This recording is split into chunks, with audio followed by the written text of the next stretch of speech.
हाल ही में एनसीईआरटी की क्लास 8 की नई बुक आई है। तो उसके पाठ्यक्रम में एक चैप्टर हमारी न्यायपालिका के लिए लिखा गया है। उसमें ये टॉपिक है कि न्यायपालिका का हमारे सोसाइटी, हमारे समाज के लिए क्या रोल है। और उसी चैप्टर के एक सेक्शन में लिखा गया है कि जो करप्शन है, जो भ्रष्टाचार है, वो हमारी न्यायपालिका को कैसे बाधित करता है। नमस्कार दोस्तों, स्वागत है आपका मेरे यूट्यूब चैनल नवोद घोष पर।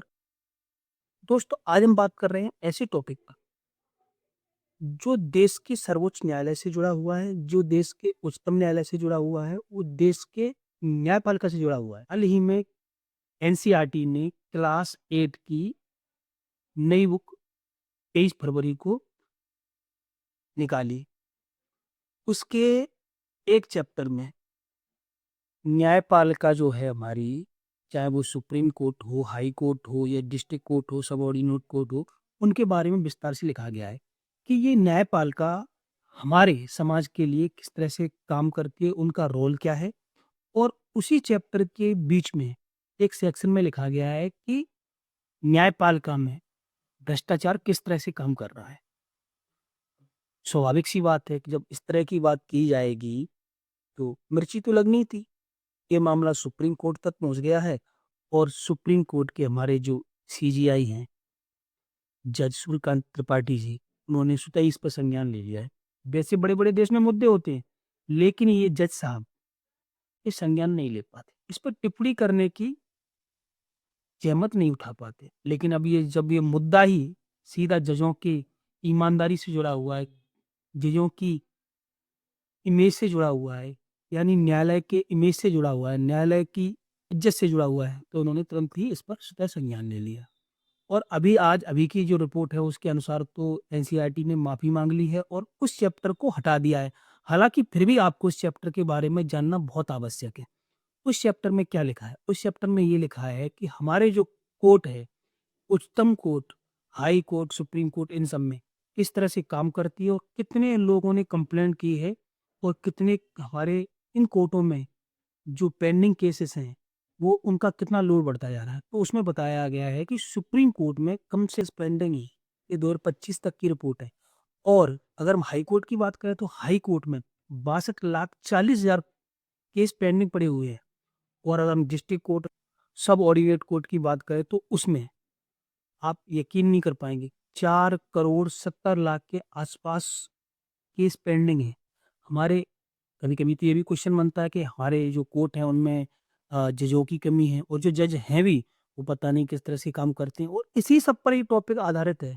उसमें ये भी बोला गया है कि जो हमारे जज होते हैं, वो कुछ बोल ही नहीं पाते क्योंकि वो कोड ऑफ कंडक्ट से बंधे हुए होते हैं। उनकी जो नियमावली होती है, जो आचार संहिता है ना, जब वो चाहे वो कोर्ट के अंदर हो, चाहे वो पूरे सेवानिवृत्त हो जाए, उनको उन सब चीज़ों पे बोलने का अधिकार नहीं होता। वो कोड ऑफ कंडक्ट से बंधे होते हैं। तो उसके बारे में यही बताया गया है। और सबसे जो बड़ी 8 बातें हैं, वो मैं आपको बताता हूँ। अभी तक यदि आपने मेरे चैनल को सब्सक्राइब नहीं किया है, तो चैनल को सब्सक्राइब कर लें और वीडियो को स्किप बिल्कुल ना करें। तो पहली बात जो बोली है उस टॉपिक में, कैसे केंद्र सरकारों की ओर से बनाए गए कुछ नियमों को न्यायपालिका ने निरस्त कर दिया, पहली बात तो ये है। तो ये जो बात है, ये कहीं न कहीं ऐसा लगता है कि जैसे केंद्र सरकार ने जानबूझ के एनसीईआरटी से ये बात लिखवाई गई है क्योंकि केंद्र सरकार ने नियम बनाए और सुप्रीम कोर्ट ने उन पर रोक लगा दी। पहली बात में जो सबसे बड़ी बात, दूसरी बात ये है कि लोग जुडिशरी पर अब उतना भरोसा नहीं करते हैं। दूसरी बात ये बताई गई है कि लोग जो है जुडिशरी के अलग-अलग लेवल पे जाके करप्शन का सामना करना पड़ रहा है। तीसरी बात बताई है कि जज जो एक कोड ऑफ कंडक्ट से बंधे होते हैं, जो ना केवल कोर्ट के अंदर और कोर्ट के बाहर उनको बोलने की आज़ादी नहीं देता। तीसरी बात बोली है कि जुडिशरी के इंटरनल अकाउंटेबिलिटी सिस्टम को भी समझाया गया है, जिसमें सीपीजी-आरएएमएस है। इसके ज़रिए 2017 से 21 के बीच के मामले लिए गए हैं, जिसमें बताया गया 16,000 से ज़्यादा शिकायतें मिली हैं कि जुडिशरी में बहुत प्रकार की शिकायतें आ रही हैं, बहुत प्रकार की उसमें समस्याएँ हुई हैं, ऐसा कहें करप्शन हुआ है। उसमें एक टॉपिक में यही बताया, किताब में गंभीर मामले में जजों को हटाने के लिए संवैधानिक तरीका है। ऊपर के लोग हैं, प्रशासनिक नेता, मंत्री वगैरह, उनके अनुसार यदि उनके जजमेंट नहीं आते तो उनको हटा दिया जाता है। और इस किताब में इलेक्टोरल बॉन्ड के बारे में बताया गया है, जो इलेक्टोरल बॉन्ड जो केंद्र सरकार लेके आई थी कि यदि किसी राजनीतिक पार्टियों को चंदा लेना है तो इलेक्टोरल बॉन्ड के थ्रू चंदा दे सकती है, जिसमें चंदा देने वाले का नाम नहीं आएगा। सुप्रीम कोर्ट ने इस पर रोक लगा दी और सबके नाम उनको बताने पड़े, जो हाल ही में बहुत सारा मामला हुआ।